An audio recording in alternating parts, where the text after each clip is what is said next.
Welcome to the HBCU podcast. You're listening to episode 35.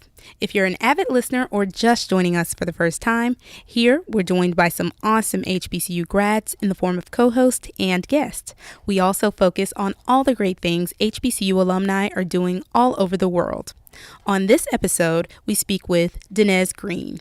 He's a graduate of North Carolina A&T State University.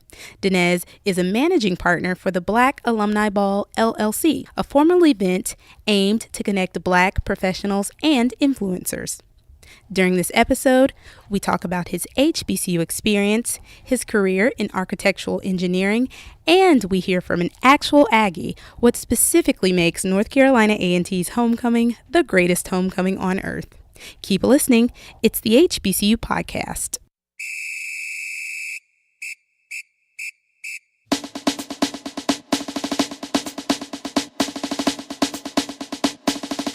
This is Denez Green. I'm a 2004 graduate of North Carolina A&T State University and graduated with a BS in architectural engineering. So, would you believe that you're the first Aggie that we've had on the HBCU podcast? I cannot believe that. That's got to be a lie. It's got to be a lie. Hey, listen, I've asked a few, and I just didn't get any confirmation. So I'm glad Aggies to speak with you. Aggies are all over. Yeah. You guys are busy. People are busy. So I greatly appreciate your time. Now, your HBCU origin story is definitely something that is of grave importance to us here on the HBCU podcast. Our listeners consist of, high school seniors, current college students, and of course, alumni. So I guess that's where we'll start. You're a native of Richmond, Virginia. So exactly how did you land in Greensboro, North Carolina? So I actually went on a college tour my sophomore year of high school. My junior year of high school. My junior year of high school, I actually went on an HBCU tour, and it was a Southern East Coast tour that took me everywhere from Richmond, Virginia, all the way down to FAMU. And we just stopped at several schools along the Mid-Atlantic and the Southeast. Several HBCUs, and it's just when I stepped on the campus of A&T, I just felt at home. I had aspirations of going to a different university at the time, but as soon as I visited A&T on the tour, things just changed. So I don't know. Ever since that year, that was '98. Ever since then, I always wanted to be Aggie, so that's how I wound up at A&T. Awesome. Talk a little bit more about the feeling, because I know I hear a lot of people say that when they come on the podcast and they talk about their schools. What exactly were some of the things that you were drawn to when you stepped onto the A&T campus versus the others that, of course, you had a chance to see? It was weird. People ask me that a lot. It's hard to really put it into words.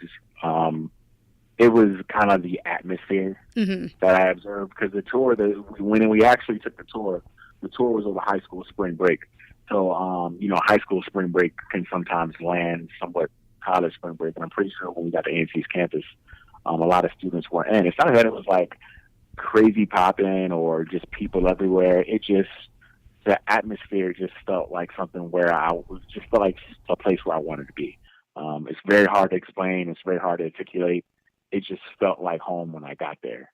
So I never looked back. I'm one of those kids. I actually applied to one school and one school only, and it was A&T, and I got in, and it was a wrap. Wow. Okay. Well, listen, if you're out here listening to the podcast and you're interested in A&T, basically, Denez says just step on campus, and you're in there. The campus speaks for itself, especially now. It's out of this world now. So when I went there, it was nothing like that. But yeah. The campus now is a different world, so it definitely speaks for itself. Very cool. So are any of your other family members, I guess HBCU grads, or in particular any affiliated with A&T? My mother is a graduate of Virginia State University. Okay. My dad actually went to St. Paul's College. He didn't graduate. I'm the first male from my family to graduate from a higher institute of learning, but he did go to St. Paul, so they both were heavy ingrained in the HBCU experience. They didn't necessarily push me that way, but they were both they were both like absolutely supportive of it. Now, we're just going to chat a little bit about your major because I always like to, take people back there and figure out exactly how they got into what they're into today. Now, you have a bachelor's degree in, what is it? Is it engineering? Yeah, architectural engineering. Okay. So, what led you to choose that particular major? Was that something you went in knowing that you wanted to do? And how does that play into what you're doing today? It's kind of twofold. I wound up, I chose architectural engineering, partly a lot of the reason, but I kind of fell in love with it through the process. I didn't really know what I was getting myself into when I chose it. I was interested in drawing and doing sketches as a kid, and I just happened to be, pretty decent in math growing up. So, people were just like, or people suggested, hey, you should do architecture. Oh, and you're good at math, you should do engineering. Oh, and you have the architectural engineering program, that's what you should do. And I was like, yeah, you're right, that's what I should do. So that's how I got into it. That's not at all what the program was about. But I did learn, I did gain some great project management skills from the program that I'm applying to both, I think both corporate America and my events business now. So I think my undergraduate tenure at A&T had a lot to do with my skill sets now that I use. Gotcha. So with entrepreneurship, you're specifically working with, is it Next Level? Yes. So, well, I got brought into, I would say, the event planning game with my fraternity in undergrad. So I'm a 2002 initiated Kappa Alpha Psi, the Alumni Chapter at North Carolina A&T. And one of the things that I was in charge with in undergrad was putting together all of our social events, parties, gym jams, things of that nature. And that kind of introduced me to that portion. So from there, I've had several ventures with my own personal events. And as of late, with Next Level Lifestyle and Entertainment, I'm an area partner with Next Level. Okay. I've been involved with Next Level since 2018. And we produce pretty large-scale events throughout the East Coast. A&T's Homecoming is definitely probably one of our most staple of events. Everybody knows it as GHOE. And over a 2-day weekend, we do 12 events in 2 days. So all ages, all demographics, multiple events in multiple days is kind of our staple. Okay. And, we count homecoming's our major thing. So outside of Next Level would be the Black Alumni Ball would be my other priority focus with event planning. Okay. Now, I think for Next Level, I'm pretty sure that I'm on you guys' mailing list because I receive, a lot of people are. I receive information from a bunch of different events that are happening. And I do have a few friends that are also Aggies, and they're probably the ones who put me on it. But just say I stay abreast of what you guys have going on. Yeah, not to get off topic, but one of the biggest events that we have started as of late is our wave pool party. We're going into year 3.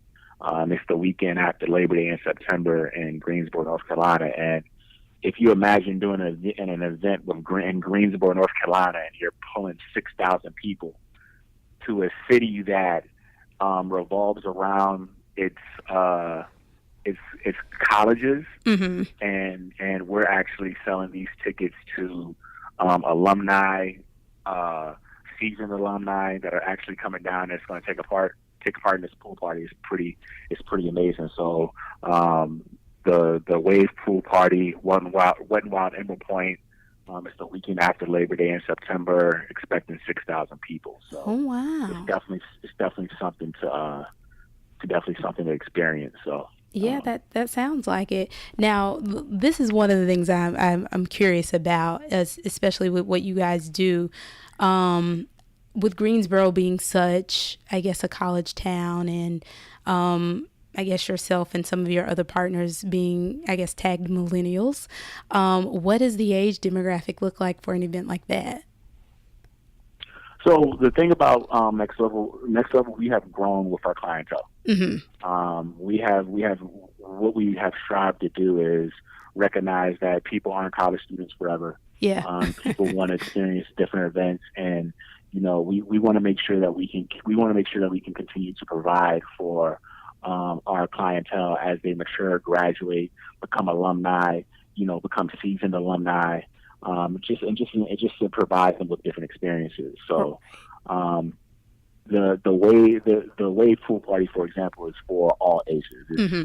It's everything from undergrads to myself, an alumni that graduated in 2004, will be attendance, and we're providing different atmospheres, different levels of tickets, different levels of experiences for everyone throughout that party and throughout the weekend as a whole. We do the same thing for homecoming. We do our 18 and up events, our 21 and up events, and our 25 and up events. Just to try to make sure we give everybody the experience that they're looking for. And as people start to transcend and graduate from their college experience, right. they migrate to other cities like Charlotte, the DCs, the New Yorks. That's where you have your next level directors like myself. I'm in DC. Okay. We try to curate or provide events for that graduate clientele in those cities as they transcend. They can still, when they see the next level brand, they know what to expect. They know the type of class of event to expect, and we try to keep that same model. But as people transcend to different age brackets, the type of event that they're looking for tends to mature a little bit. Now, before we even get into the Black Alumni Ball, which sounds very, very exciting, I want to jump back into next level A&T Aggies, GHOE. I've been waiting to get an Aggie on here so y'all can just really give me the breakdown of this whole thing and what makes it the greatest on earth. Yes, I need to know. And with you having been on several sides of the experience as a student, as an alum, and then working, with Next Level, tell us about GHOE. What exactly, how did that manifest itself? And it's known all around now, so.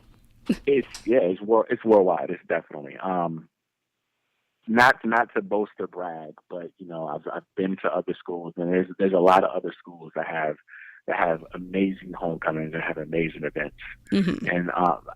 But when you look at the root of what homecoming is about, of what a historical Black college or university homecoming is about, it's about family. It's about atmosphere. It's about welcoming people into your home and making them feel at home. That's homecoming. That's what homecoming means.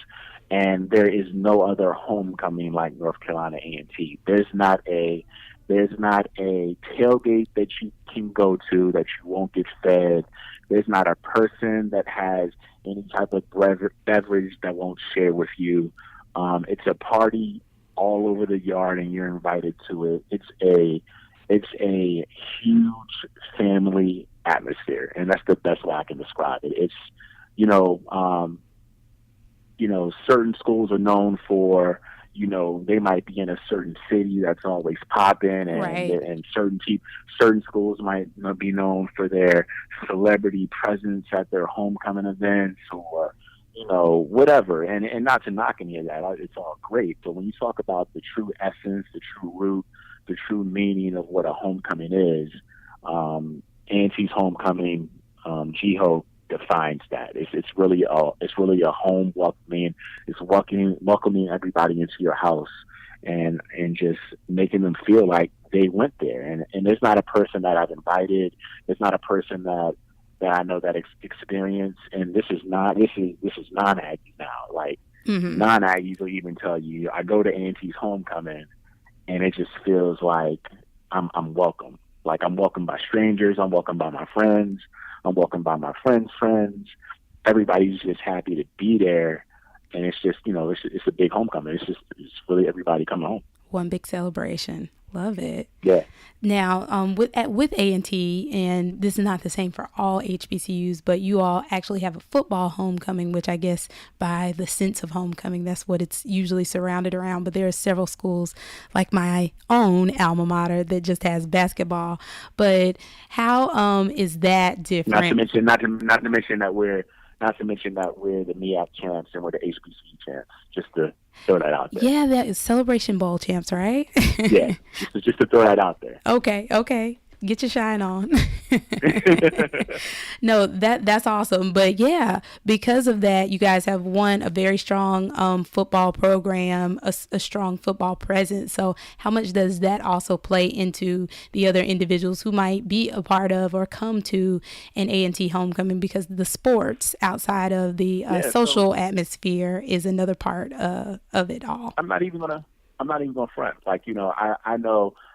Even the years that I was at A&T, the football program experienced some ups and downs. Mm-hmm. And not to take any away from the team where they are now. I mean, they're amazing. They're champs, 2-time Celebration Bowl champs within 3 years. The football team has not always been the popping draw for homecoming. Okay. I mean, I know you could look back 6 or 7 years where we were still GHOE, we were still the greatest homecoming on earth. It was still the best homecoming in the nation, and people wouldn't even go to the football game. It would just be about coming to the yard, having a blast, having a blast at the tailgates, having a blast at the plots, having a party on the yard, and then, hitting the streets at night and going out to a party or whatever. But it wasn't really about the football team. Now that the football team is at the stature it is, or back to the stature that it is. Yeah. Those guys are even making more of a draw, and now the game is selling out, and everybody wants to be at the football game, and everybody wants to be on the field. And now after the field, then everybody's hitting the tailgates and hitting the parties on the yard, and it's adding a extra layer to what was already the greatest homecoming on earth. The football team's doing an amazing job, so can't do nothing but give it up to them. That's just an added layer to the greatest homecoming on earth. That's not what makes it, though. Nice. So I want everyone to know, we finally got an Aggie on here. We finally got to the bottom of exactly the GHOE experience, but the caveat is you don't really know what it is until you actually experience it. So I think I'm going to put that on my, bucket list. you do that. I will take care of you. Like, I promise you will be highly taken care of. Just reach out. You'll have the time of your life. I promise you. Awesome. Well, I appreciate that. And I'll definitely take you up on it. Cause like I said, I have some friends who went to A&T and they've encouraged me. But again, like I said, it's on my bucket list. So moving on just a little bit more about what you mentioned earlier, which is the Black Alumni Ball. Now, this is an event that is coming up. It's right around the corner. I spent a little time prior to speaking with you on the Instagram, which is lovely. And I noticed a few people that I actually know. Nice. Before I add it to my schedule, you got to tell us a little bit more about it. How did it come about? And when did it start? And what's the whole premise behind the Black Alumni Ball? Black Alumni Ball, like many great events over time, has morphed into another situation. It's the way that its inception is not what it is today. It's kind of morphed from an idea. Mm-hmm. The true meaning behind the Black Alumni Ball is just to celebrate ourselves, to celebrate Black excellence. Not to beat a dead horse on the ground, but we truly don't celebrate our own successes enough as a people. And there's nothing wrong with just celebrating how great and how dope we are. Yeah. That's the meaning behind the Black Alumni Ball. I am one of the partners in the Black Alumni Ball. I am not one of the founders, but okay. I have been a part of the event since its inception. This is the fourth year. Oh wow! That we've done the event, the fourth consecutive year. Nice. And this is the first year that we're actually branching out into other markets and making it and trying just to spread that message about Black excellence just past DC. So we've been building the event. We've been building the event for 3 years. This is our 4th year, and this year we're actually, like you already said, we're actually branching off into Charlotte. And in 2019, the goal is to actually have the Black Alumni Ball into 3 markets. DC will always be home base, and we would like to branch out into and make this a traveling event where we reach out to at least 2 other markets a year other than DC. Mm-hmm. So, like I said, black excellence. I can't say it enough. That's just what we're about. It's real simple, but it's just a big concept. It's a formal event. We want everybody to look nice. It's just like the name of the event says. It's catered towards Black alumni. Now, this isn't HBCU alumni. This is not an HBCU alumni ball. This is for all of our people that went to any type of institution or inspired to go to any type of institution, and you're out here doing something great. This is to celebrate you. So it's about all of our Black alumni. And if you look at our influencer roster this year, we have HBCU alumni, we have PWI alumni, we have Fashion Institute alumni, we have alumni from different type of collegiate programs that aren't necessarily 4 universities. So it's just about that. It's just about that overall theme of just Black excellence. Nice. The event is a ballroom style party. So this isn't a club table popping event. This is black tie, tuxedos, gowns, plated meals. Yeah. All that good stuff. It's all that.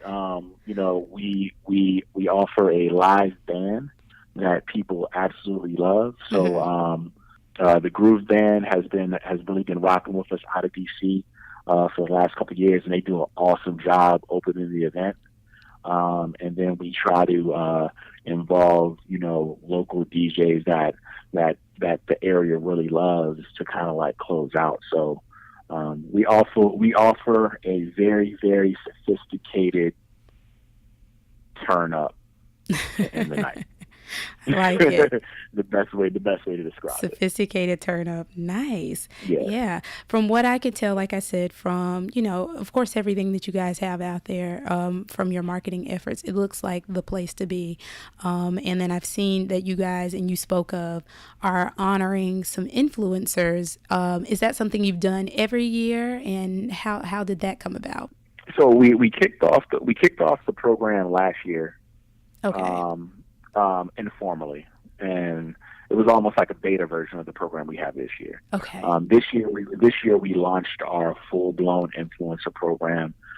We hand selected people in a variety of industries, backgrounds, entrepreneurs, people in corporate America, people with startups, people with foundations, entertainers.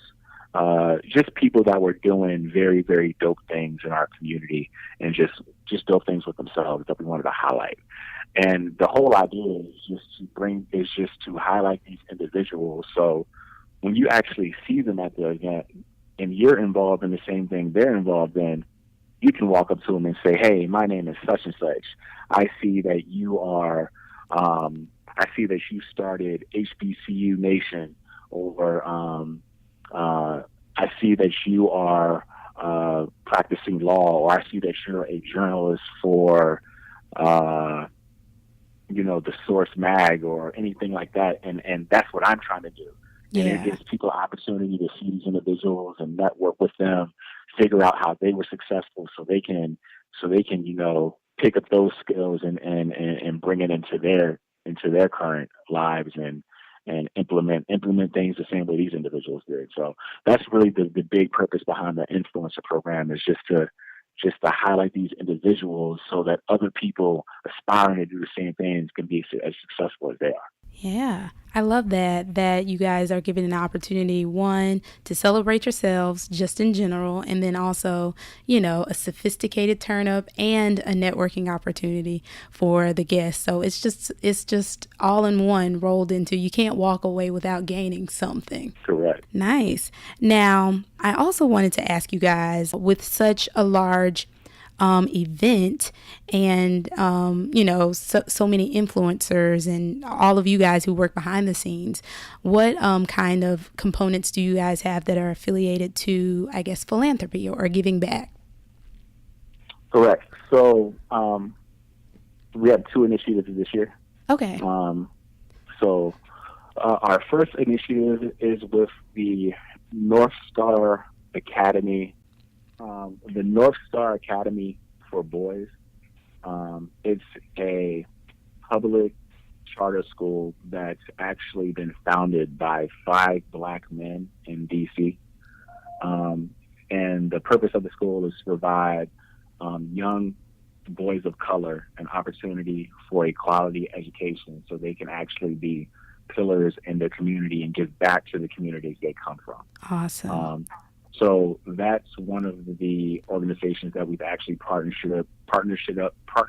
with this year with the Black Alumni Ball, so we can give proceeds to their organization directly from people donating through our ticket website, and then just a portion of proceeds generated in general will be presented to them at the Black Alumni Ball. So when you check out the blackalumniball.com, you go to buy your tickets, there's also an option to donate straight to the North Star Academy. So if you're checking out the website after this podcast, please look into that. It's an option right above buying your tickets where you can select and you can donate straight to the North Star Academy. So I'm really pushing that. The second thing we're doing is we're establishing the Black Alumni Ball Scholarship Fund. So we got to start somewhere with it. But the purpose of that scholarship fund is just to give an incoming freshman to a higher institution of learning, just a little bit of extra book money, just a little bit of extra scholarship money, just to help ease the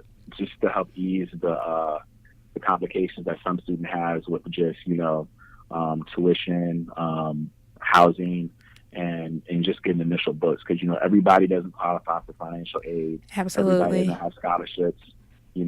Some kids are just at that situation where their parents make just enough money to where they're not eligible for financial aid, but they can't afford to put them through college. So we're just trying to help out where we can.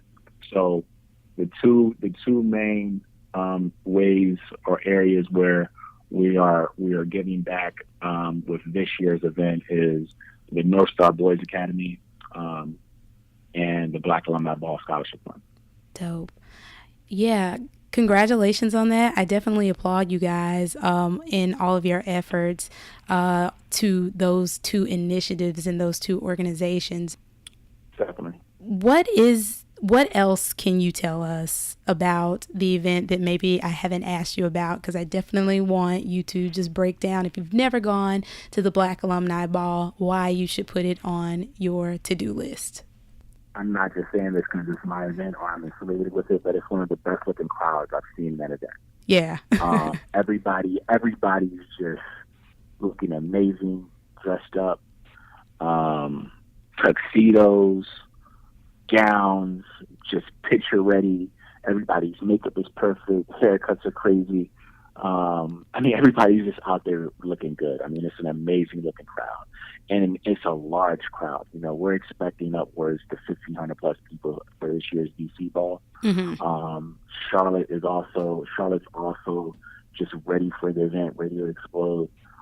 So quality venues, quality people, and then just a good time. It's a different event, I think we all get a little, not to knock it, but I think we all get a little tired of going to clubs every weekend, or, we get a little bit over the club experience. Right. This is something that we're just trying to offer people something different and just to get a chance to celebrate yourselves. Come out, look good, come out prepared to take pictures. We're going to have photographers all over the ballroom. We're going to have photo booths. Just come ready to be seen and celebrate yourself. Lovely. Well, this is the portion of the podcast, since we have you on here, you're an HBCU alum. Of course, we love that we talk about giving, because we're just going to piggyback off all of the great things that you said about the Black Alumni Ball and your initiatives there. So when it comes to giving and giving to your HBCU, specifically North Carolina A&T, what does that look like for you? Oh man, I have an awesome plug. I got another plug. excuse my plug. So I've always tried to make a commitment to get back to my university. I'm one of those people that I've traditionally done a monthly reoccurring donation to my to the architectural engineering department, which I got my degree from, and to the athletic association because I just had to reward their dopeness for being so dope. So over the past couple of years, just in the past in general, that's been my means of getting back. I strongly encourage all alumni just set up a monthly recurring donation with your university, and even if it's a small amount, even if you're going to do $10 a month, you'll be very surprised how that $10 a month just builds up and how it can help your university out, and how that $10 can really matriculate into a lot more when the university takes that money and they go invest that money. And a lot of people don't realize that happens, right? You take money, you put it in endowments, right? Interest rates, take it on, it grows. So you got to realize your $10, even though it just seems like $10, that $10 could really be, $13.20. You never know. Mm-hmm. So just look into that monthly giving, where you can just set it up and it's just automatically drafted to your account and you never know it's gone.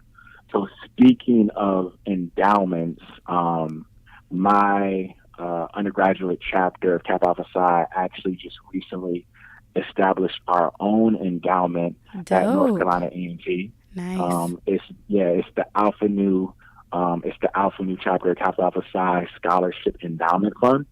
And I've recently just reallocated my monthly giving completely towards that scholarship fund. Mm-hmm. For a couple of reasons. Like I said, that money is actually invested with the school, and the school uses that endowment as basically cash on hand to increase its assets, which is very, very dope for the school. It basically increases the level of available cash they have on hand, and it makes the financial books of the school look better. And the Alpha Nu endowment collects money for a scholarship that the Alpha Nu chapter of Kappa Alpha Psi that will be given out yearly to current students that may or may not be members of the chapter that are just in financial need. Yeah. So that's my current way of giving back to A&T through the Alpha Nu Endowment Scholarship Fund. You know what? I love that.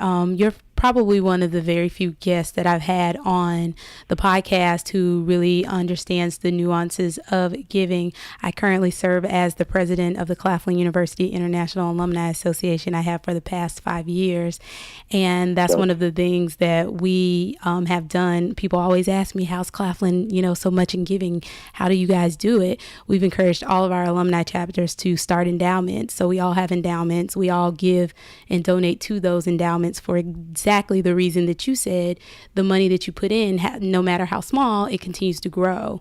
Right. And so I love that that's what you're doing. I love that you mentioned that. And that's another way, if you're out there listening, for you to give back and really even build a legacy at your university, because you start an endowment and they're there, even after you die, and your family or whoever can continue to contribute to those and continue to bless someone with scholarship funds, during their matriculation. So that's awesome. Yeah, most definitely. Every endowment has certain criteria that you need to meet to start it. It has a certain balance that you need to meet within an X amount of days. But echo everything you said. Like it's one of the best ways that you give back to the university that benefits both the university and whatever the endowment is serving. So it's an awesome way to really give back. That is awesome. Of course, you're a proud Aggie, but if you could think of something, what is probably one of your favorite undergraduate memories from North Carolina A&T? Oh man, that's tough. It's like whittle it down. There's so many. There's so many. So I've got one. it's kind of sappy, but I've got one. One of my favorite undergrad memories is actually, it's not even myself, but it's when my brother actually crossed. And my brother actually chose the wrong frat, not his fault. He just made a mistake. But my brother actually he pledged the Beta Epsilon chapter, the Alpha Phi Alpha, and you know, and he pledged a year after I pledged, so I was already a noob when I was at his probate. And one of my favorite memories is that at his probate, and so everybody that's experienced the Black College probate, they know how they are. You know, front line and center is Right. typically that organization. But at his probate, Were you on the floor? I was front row. The only I was the only non alpha front row screaming his name. Everybody knew who I was. They were like, "Why are you here?" But they let it happen anyway because it was my brother, and it was an awesome moment. Like I was on video. Like all his line brothers was mad because I had a video camera and I'm videotaping the whole probate, but the whole probate is just like zoomed in on him, and nobody else got any shine out of the video. And I had like the best angle, but I Love won't it. shoot nobody else. So that's probably one of my classic memories. If I had to choose one just off the cuff real quick, there's so many more. Yeah. But that one is what was dope. I love that one. Yeah, that's blood. So you got to be there, catching it, all the moments, Yeah. regardless of the frat. Nice. Yeah. Well, if you could encourage anybody to go to an HBCU, A&T in particular, or an HBCU in general, what would you say? Going through college is a lot like coming out of infancy. It's like you're going through another stage of infancy, Mm-hmm. and you got to be nurtured. You have to be nurtured. You have to be nurtured culturally. You have to be nurtured scholastically. You have to be nurtured by the community. I feel that's what a HBCU gives you. You know, even if you don't want to go to A&T, even if you want to go to another one and make that mistake, I'm not. But I think that every HBCU gives you. I think every HBCU gives you that nurturing aspect that you need to really be successful. Not to say that you cannot be successful at a non HBCU or a PWI. That is not the case. Many people are successful every day at those institutes, and they're awesome. They're awesome institutes of higher learning. They're awesome universities, awesome colleges. A HBCU is not the only route. Me personally, my personal opinion, and that's all it is that that nurturing aspect to really help you, to really cultivate you both mentally, spiritually, and culturally is unparalleled from an HBCU experience. Awesome. Great advice. I love when people say, and share why they would encourage folks to go to an HBCU. I have three sisters, actually. One who's not of college age yet, but the two that are right under me, they both chose and went to HBCUs and graduated from HBCUs. They didn't go to Claflin, but they followed in tradition. So, Right. Nice. Okay, so we're wrapping up. What is coming up for Denez Green that we should be on the lookout for? All right, so definitely the Black Alumni Ball, August 11th, Washington, D.C.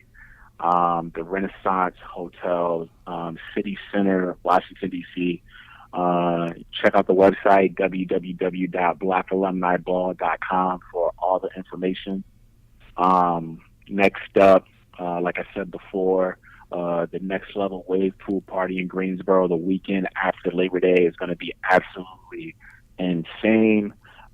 6,000 people at a water park, water slides, wave pool, DJs, special guests. That's just gonna be nuts, and it's a full weekend too. So come down. This event's Friday. The wave pool party is Saturday.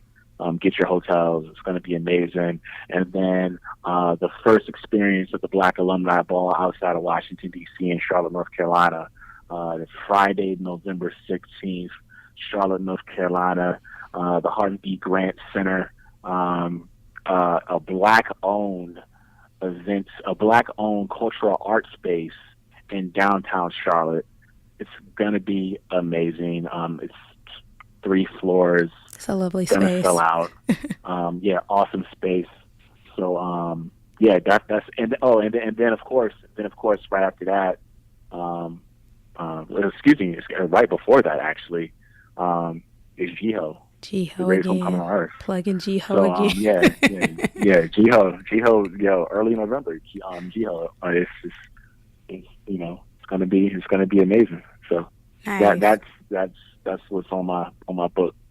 Awesome. Are there any particular websites and social media handles or anything you want us to follow? At Black Alumni Ball on Instagram and Black Alumni Ball on Facebook. Everything you need to know about the Black Alumni Ball is on the Instagram page and on the Facebook page. At Next Level, that's at NXLEVL, for the Next Level Lifestyle and things. Everything you need to know about the Wave Pool Party and when GHOE drops.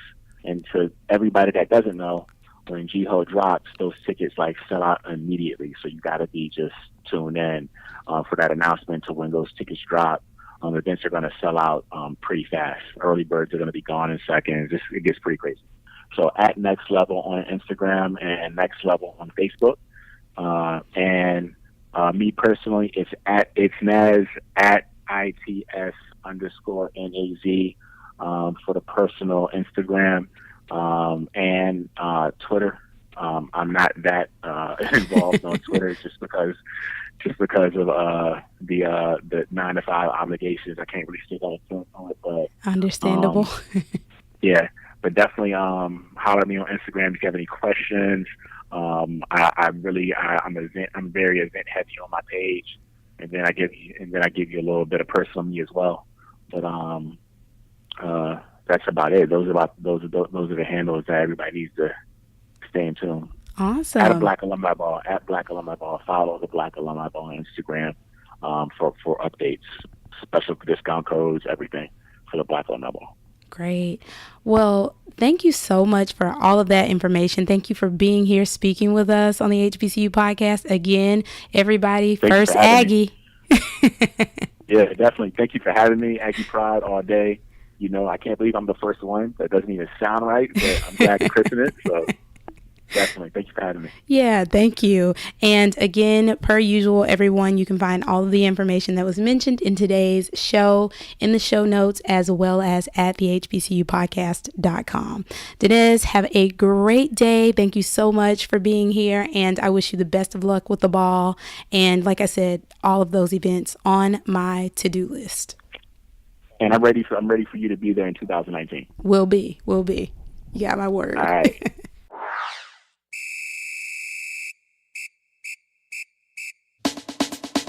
Thank you so much for listening to the HBCU podcast. We have so much more HBCU content on the way, so make sure you subscribe to the podcast, rate the podcast, and visit us at thehbcupodcast.com. And don't forget to follow us on Instagram and Twitter at thehbcupodcast.